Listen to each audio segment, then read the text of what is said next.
السلام عليكم ورحمة الله وبركاته. Waalaikumsalam warahmatullahi wabarakatuh. إن الحمد لله نحمده ونستعينه ونستغفره ونعوذ بالله من شرور أنفسنا ومن سيئات أعمالنا. أشهد أن لا إله إلا الله وحده لا شريك له وأشهد أن محمدا عبده ورسوله.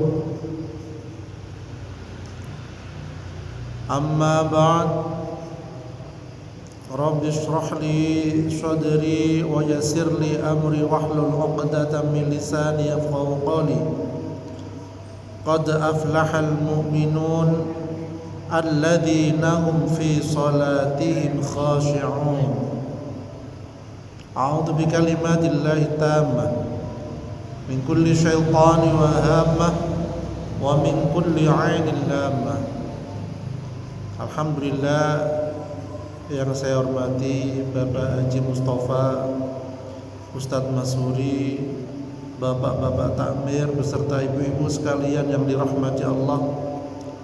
Bersyukur kita kepada Allah atas segala nikmatnya bisa bertemu pada kesempatan ini dalam rangka sholat berjamaah, dalam rangka bersama-sama belajar, bersama-sama menuntut ilmu, bersama-sama watawasau bil haq watawasau bis sabr. Mudah-mudahan amalan kita diterima oleh Allah Subhanahu wa taala. Amin ya rabbal alamin. Bapak Ibu sekalian yang dirahmati Allah, perkara yang paling penting dan tugas ini diamanahkan bukan tugas yang biasa. Kewajiban ini diamanahkan bukan kewajiban yang biasa. Dan sampai saking istimewanya kewajiban ini, Rasulullah sallallahu alaihi wasallam menerimanya langsung berhadapan dengan Allah Subhanahu wa taala. Lewat nopo? Lewat Isra Mi'raj. Saking pentingnya kewajiban ini.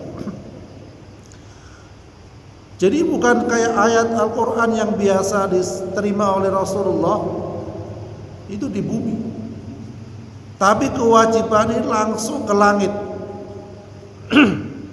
Langsung ke langit, langsung bertemu dengan Allah Subhanahu wa ta'ala. Apakah kewajiban itu? Yaitu sholat 5 waktu, seperti yang disampaikan oleh Bapak Haji Mustafa tadi. Kalau hidup kita ingin baik, yaitu perbaiki sholat kita. Terus bagaimana sholat yang baik itu? Yaitu sholat yang khusyuk. Qad aflahal mu'minun alladzina hum fi sholatihim khashi'un. Artosipun sungguh beruntunglah orang-orang mukmin, yaitu orang-orang yang khusyuk dalam sholatnya.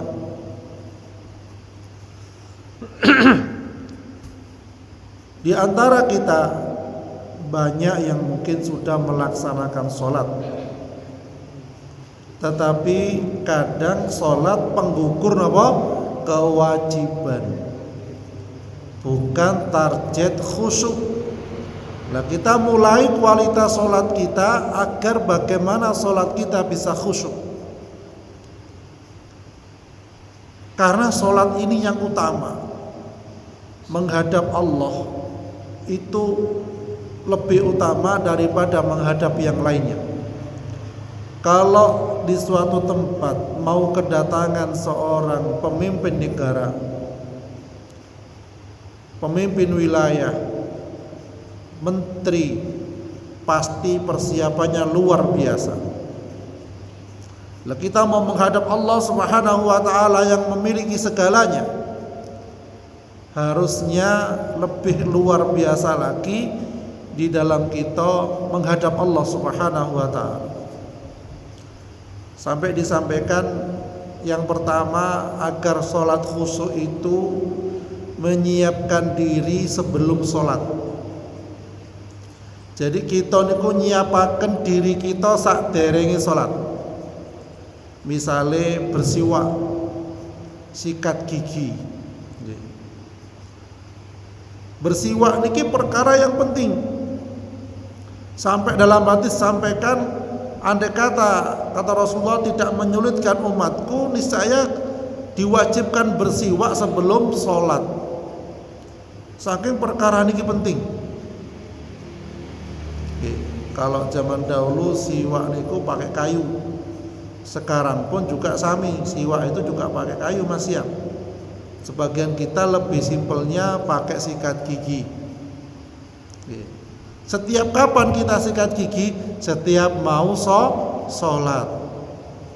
Agar panjenengan yang mungkin habis makan jengkol, makan pete, lah ketika sholat, lek mboten sikatan ganggu tanggane napa mboten Bu?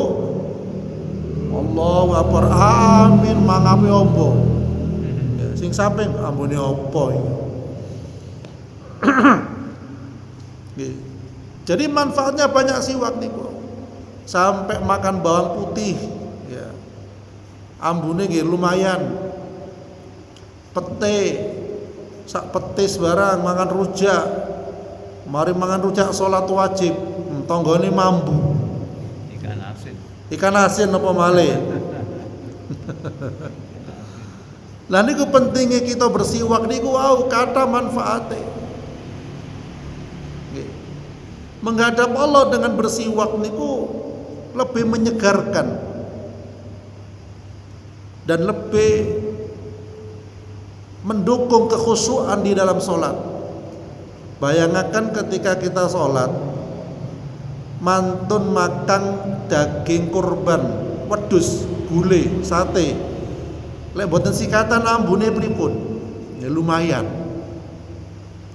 Sik dorong keselilitan barang. Lah mengganggu dalam sholat. Janipun siwak kayu niku lebih simpel.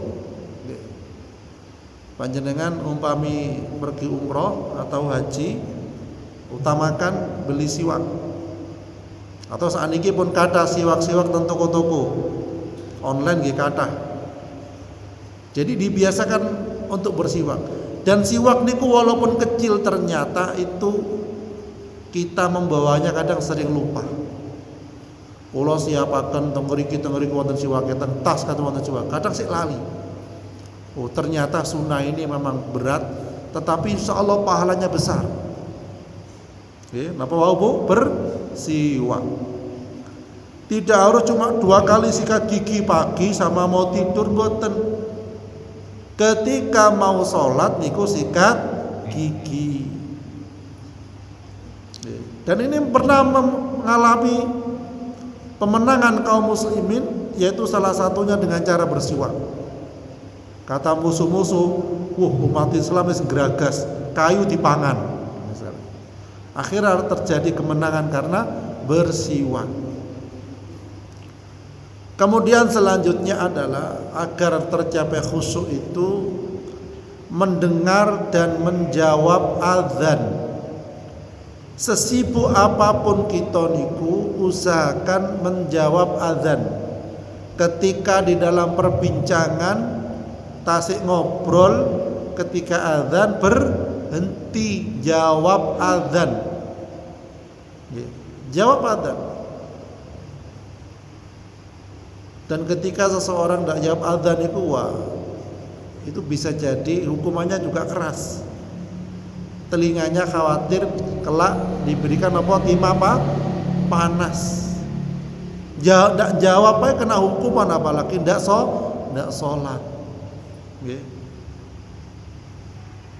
Dan kemudian juga setelah jawab azan, jawab doa setelah azan. Dan niku penting, doa-doa yang insya Allah dikabulkan oleh Allah Subhanahu wa ta'ala. Dan juga dianjurkan berdoa dan memohon kepada Allah Subhanahu wa taala antara azan dan iqamah. Jadi panjenengan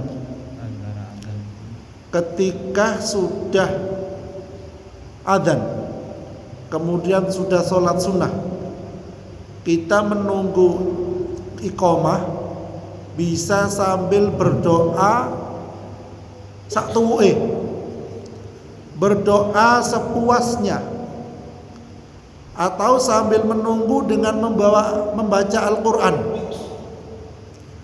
Jadi tidak harus dengan ngobrol. Jadi antara azan dan iqamat itu banyak-banyak berdoa pun,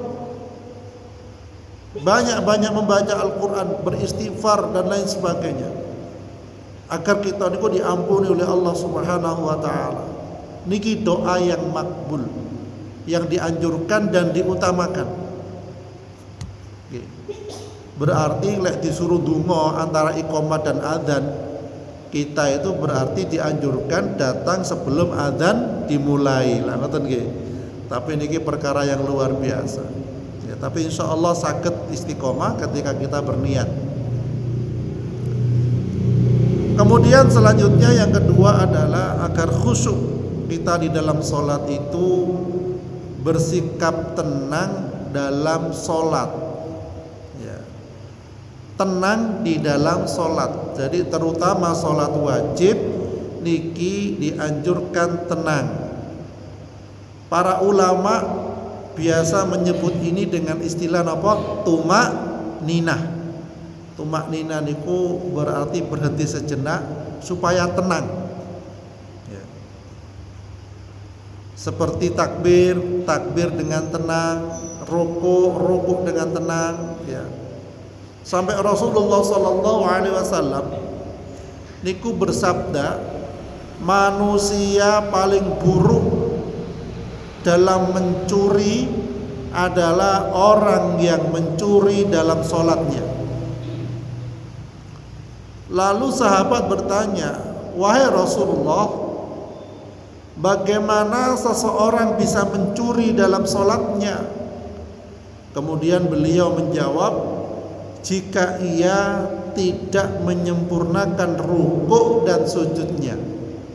Jadi dianggap maling niku lek tiyang sholat napa? Cepet-cepetan, tidak sempurna. Subhana rabbiyal a'la wa bihamdi, dereng mantun wis ngilang. Al-Fatihah cepet-cepet. Alhamdulillahi rabbil alamin arrahmanir rahim. Walaupun tidak disuarakan tapi dianjurkan pelan karena kita berhadapan dengan Allah Subhanahu wa taala. Ya. Karena rakaat ketiga keempat imamnya mboten maos, maka kadang ada yang cepet-cepetan. Bismillahirrahmanirrahim. Atas maos apa? Mantra-mantra. Jadi dianjurkan pelan-pelan. Karena setiap kalimat bacaan alhamdulillahirabbil alamin, malaikat jawab. Ar-Rahmanir Rahim, malaikat jawab. Jadi setiap ayat-ayat itu malaikat jawab. Maka beri kesempatan malaikat jawab dengan pelan-pelan. Ya, jadi ngoten. Kan pernah ada kisah niku nggih. Ada seorang sahabat sholat sunnah, entah sholat sunnah apa sholat wajib. Kemudian habis sholat beliau mau pulang. Kemudian Nabi negur, sholatlah, kamu belum sholat. Balik meneh sahabat ini. Habis sholat mau pulang lagi, sholatlah, kamu belum sholat. Balik malih sholat malih. Akhirnya yang ketiga dikatakan, sholatlah, kamu belum sholat. Wahai Rasul, bagaimana sholat yang benar, yang betul? Maka Rasulullah menyampaikan, ketika kamu rukuk, rukuklah sampai engkau merasa tenang. Ketika kamu sujud, sujudlah sampai engkau merasa tenang. Nah Nah, itu baru dikatakan tumakninah. Subhana rabbiyal azimi wa bihamdi. Subhana rabbiyal azimi wa bihamdi. Subhana rabbiyal azimi wa bihamdi. Lek alon-alon tenang napa mboten? Nah, tenang. Bukan subhanallah. Padahal kita berhadapan dengan Allah Subhanahu wa taala. Dari cerita hadis tadi, kisah tentang seseorang yang disuruh balik lagi ketika sholatnya. Lah bagaimana dengan kita yang sholatnya cepet-cepet? Khawatir gak diterima kalian Allah Subhanahu wa ta'ala. Padahal ibadah yang wajib tertinggi itu sholat, terutama sholat 5 waktu. Kemudian yang ketiga adalah agar sholat khusyuk niku banyak mengingat kematian. Mengingat kematian, melepaskan urusan dunia dan menghadirkan urusan kematian dalam pikiran kita selama sholat. Karena Rasulullah SAW bersabda yang artinya, ingatlah kematian dalam sholatmu, karena jika seseorang mengingat kematian dalam sholatnya, maka itu akan membuatnya berusaha memperbaiki sholatnya. Dan sholatlah sebagaimana sholatnya seseorang yang yakin bahwa ia tidak akan sholat lagi selain sholat yang itu. Jadi kita pengen khusyuk, salah satunya itu eling mati. Waduh, aku lek besok mati ya apa ya? Berarti sholatnya khusyuk. Waduh, umurku karek saiki tok, berarti sholatnya harus khusyuk.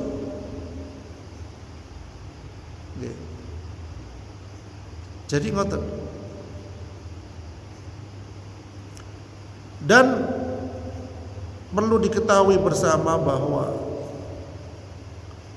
kematian itu tidak dikasih tahu kita sedaya.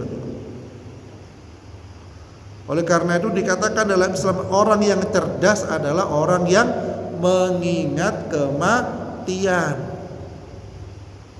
Kalau dalam sekolah tiang cerdas biasanya sing eling hitung-hitungan, cepet jawabnya, nilainya bagus. Tetapi dalam Islam boten, orang yang cerdas yang selalu mengingat kematian.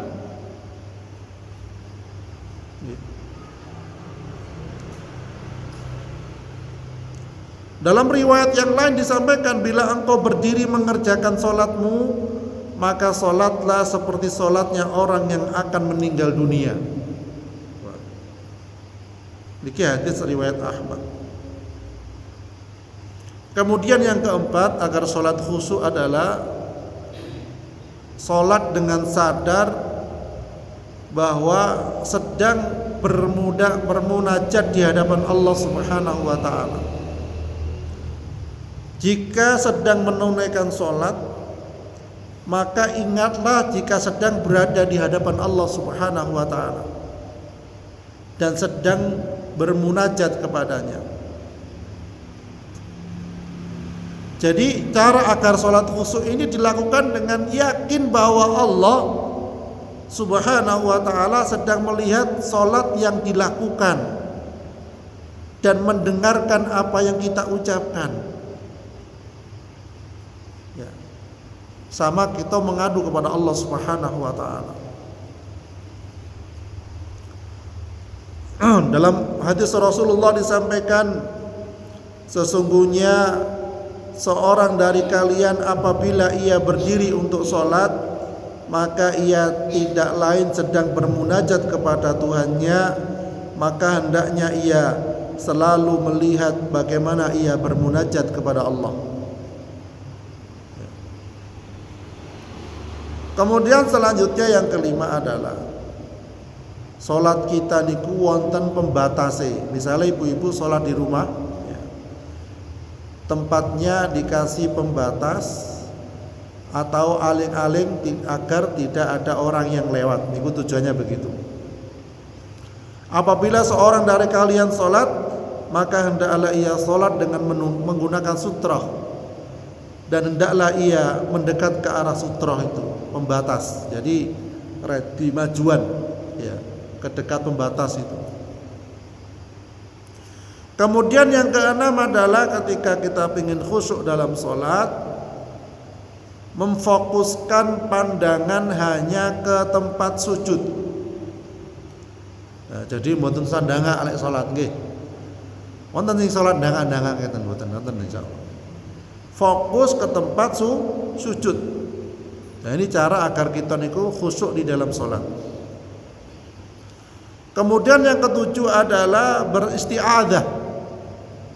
Memohon perlindungan dari Allah terhadap godaan setan yang terkutuk, yaitu a'udzubillahi minasyaitonirrajim, aku berlindung kepada Allah dari godaan setan yang terkutuk.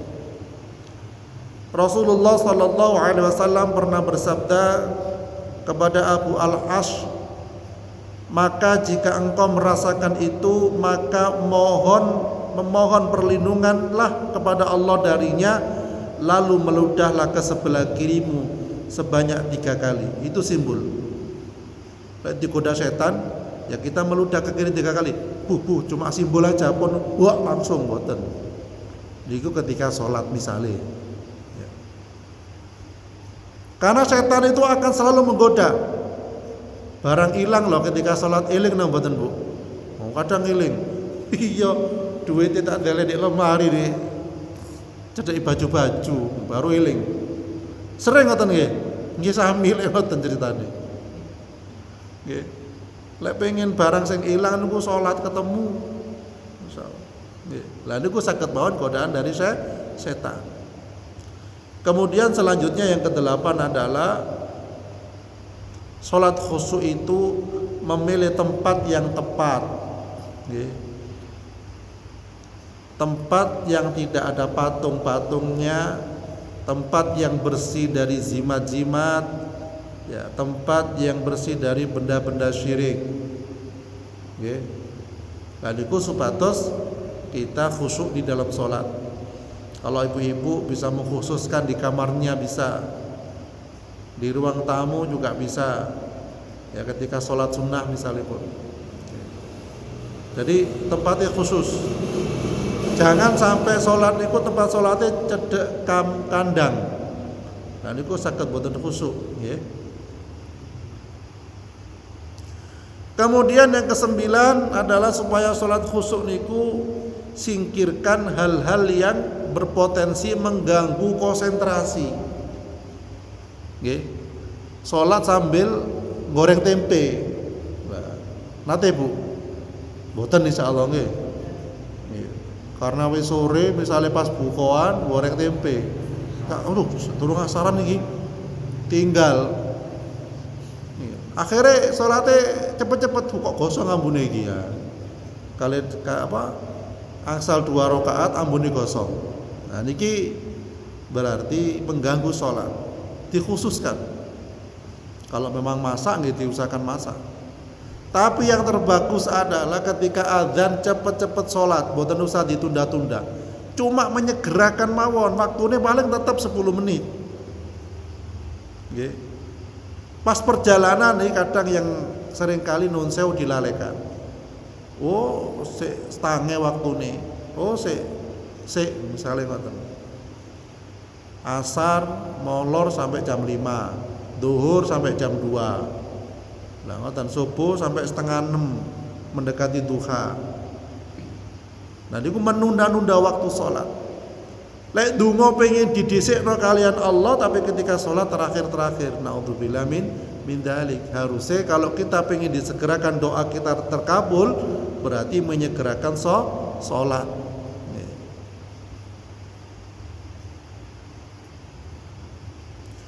Kemudian dari Aisyah radhiyallahu anha, Rasulullah sallallahu alaihi wasallam bersabda, janganlah seseorang dari kalian mengerjakan sholat saat makanan telah hadir dan ketika ia terdesak untuk buang air kecil atau air besar. Jadi lek wis disediakan hidangan, itu dianjurkan apa meneh wis keluwen, niku dianjurkan makan terlebih dahulu. Atau jenengan kebelet teng jeding, mboten napa-napa dibatalkan pergi ke jeding. Nah, jadi mboten usah diempet sampai ngulet-ngulet, Bu. Sampai kanan kiri ini kesenggol, ngulet-ngulet opo, ngulet-ngulet. Kebelet diempet. Mboten usah. Nggih. Kadang lek dipaksa dipet-pet akhirnya muni. Tut. Mesakne tanggane. Nggih. Ngempet guyu pisan. Nggih langsung mawon teng jeding. Lho aku ndak doa oleh rakaat ketinggalan salat. Panjenengan ketika sudah berniat untuk salat berjamaah, kemudian batal, wis ndak keduman salat jamaah, niku jenengan tetap salat teng masjid, dapat pahala salat jamaah. Nggih. Misale bapak-bapak, ibu-ibu badhe teng masjid telat karena mungkin mules teng jeding teng griya. Wis komat. Nggih, wis komat kemudian salate wis mari. Itu dalam hadis dianjurkan tetap pergi ke masjid salat sendirian, atau kalau ada yang bisa diajak jamaah-jamaah, itu salatnya sama dengan salat berjamaah. Jadi walaupun ketinggalan di masjid tetap salat teng masjid, ndak apa-apa. Niku dalam hadis ngoten. Nggih. Jadi walaupun telat, ndak usah terburu-buru melayu-melayu sampai rukune ceblok misalnya nggih. Langsung mawon, santai mawon. Dianjurkan ketika kita mendatangi salat, walaupun sudah qomat niku dianjurkan pelan-pelan, ndak usah terburu-buru. Karena nopo lek terburu-buru pas tutup masjid ambekane ngos-ngosan. Niku mengurangi kekhusyuan. Nggih. Dan ketika kita menemukan imam rukuk, kita ikut rukuk, terhitung 1 rakaat.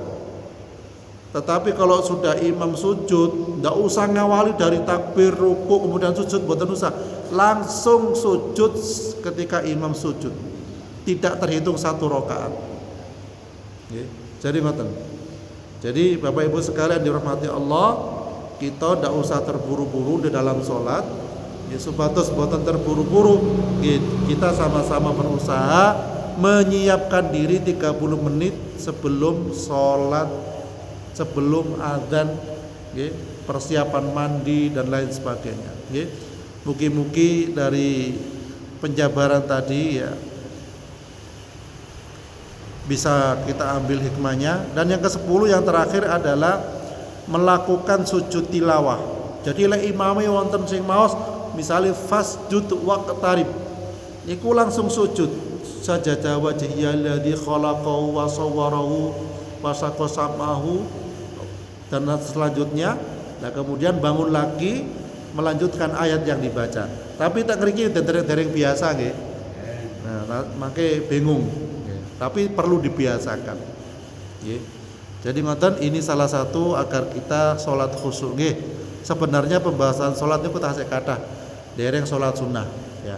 Dan kemudian panjenengan misalipun ketika kita sudah salat wajib, kemudian mungkin ada tamu keburu untuk pulang, salat sunnah niku bisa di rumah. Dan memang salat sunnah itu lebih baik di rumah. Nggih. Tidak menyalahkan salat di sini bagus, tapi di rumah juga tambah bagus. Bisa lebih salat isya. Ya, itu sebenarnya malaikat menunggu di rumah agar kita sholat sunnah di sana, di rumah. Oke, jadi ngoten. Apalagi jenengan kesusu misalnya, lah itu disunahkan sholat di rumah. Tapi sholat di masjid, yes, mboten napa-napa, tidak disalahkan. Khawatir lali misalnya. Ya, jadi ngoten nggih. Insyaallah ngoten yang bisa saya sampaikan, kurang lebihnya mohon maaf. Subhanakallahumma bihamdik asyhadu an la ilaha illa anta astaghfiruka wa atubu ilaik. Assalamualaikum warahmatullahi wabarakatuh. Waalaikumsalam.